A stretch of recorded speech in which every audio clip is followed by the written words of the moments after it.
পূর্বজন্মের কর্মফলের জ্যোতিষ বিচার সাধারণ জ্যোতিষের থেকে অনেকটাই আলাদা, কারণ এটি জন্মছকে লুকিয়ে থাকা কিছু নির্দিষ্ট বিষয়, যেমন জীবনে আসা নানান বাধা, আপনার প্রতিভা বা আপনার সম্পর্কের গভীরতার উপর বিশেষ জোর দেয়। সব জাতক জীবনে সমান পূর্বজন্মের কর্মের বোঝা বা প্রভাব অনুভব করে না। এই শক্তিশালী পূর্বজন্মের কর্মের ধারা বোঝার জন্য জন্মছকে রাহু, কেতু, শনি এবং বক্রী গ্রহের সাথে চতুর্থ, অষ্টম এবং দ্বাদশ ঘরের অবস্থান পর্যবেক্ষণ করতে হবে। কেতু আপনার পূর্বজন্মের অভিজ্ঞতা আর প্রতিভাকে বোঝায়। এটি সেই জায়গাটাকে দেখায় যেখানে আপনি অনেক জন্ম ধরে স্বচ্ছন্দ। রাহু এই জন্মে আপনার আত্মার বিকাশের দিক নির্দেশ করে। এটি দেখায় যে আধ্যাত্মিকভাবে বা নতুন অভিজ্ঞতা সঞ্চয়ের জন্য এগিয়ে যেতে হলে আপনাকে কোন দিকে যেতে হবে। শনিকে কর্মের গ্রহ বলা হয়। এটি বোঝায় যে পূর্বজন্মের কাজের জন্য এই জন্মে আপনাকে কোথায় সীমাবদ্ধতা ও দায়িত্বের মুখে পড়তে হবে। এটি পূর্বজন্মের বোঝাগুলোকেও নির্দেশ করে, যা এখনও আপনাকে প্রভাবিত করে।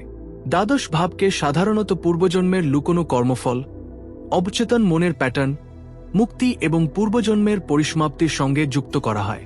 অন্যদিকে চতুর্থ ভাব পূর্বজন্মের অমীমাংসিত বিষয় এবং অষ্টম ভাব সংকটের মাধ্যমে আসা পরিবর্তনকে বোঝায়।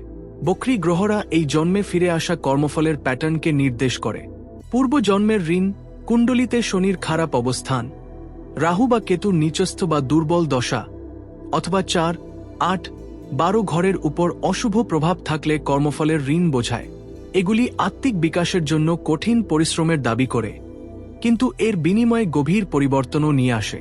পূর্বজন্মের প্রাপ্তি, কুণ্ডলিতে শনির উচ্চ বা ভালো অবস্থান, রাহুর শুভ দৃষ্টি অথবা রাহুকেতুর শক্তিশালী অবস্থান প্রাপ্তিকে নির্দেশ করে। এগুলি আপনার পূর্বজন্মের অর্জিত শক্তি। জন্মছকে এই রকম সংযোগগুলি বেশি মাত্রায় দেখলে জাতকের শক্তিশালী পূর্বজন্মের কর্ম নির্দেশিত হবে। যেমন শনির সাথে রাহু বা কেতুর সংযোগ 4 বা 8 বা 12 ভাবে লক্ষ্য করলে বুঝতে হবে পূর্বজন্মের কর্মের ধারা প্রবলভাবে ব্যক্তিকে এই জন্মে চালিত করবে। এই কারণে অষ্টম শনি জাতকে প্রবল সংঘর্ষ বা নিয়মিত সংকটের মধ্য দিয়ে নিয়ে গিয়ে সার্বিক বিবর্তন ঘটায়। বক্রী গ্রহণ নির্দেশ করে পূর্বজন্মের অসমাপ্ত শিক্ষা বা কর্মকে এই জন্মে পুনরায় অতিরিক্ত প্রচেষ্টার সাথে ফিরে দেখা এবং তার থেকে মুক্তি লাভ করা।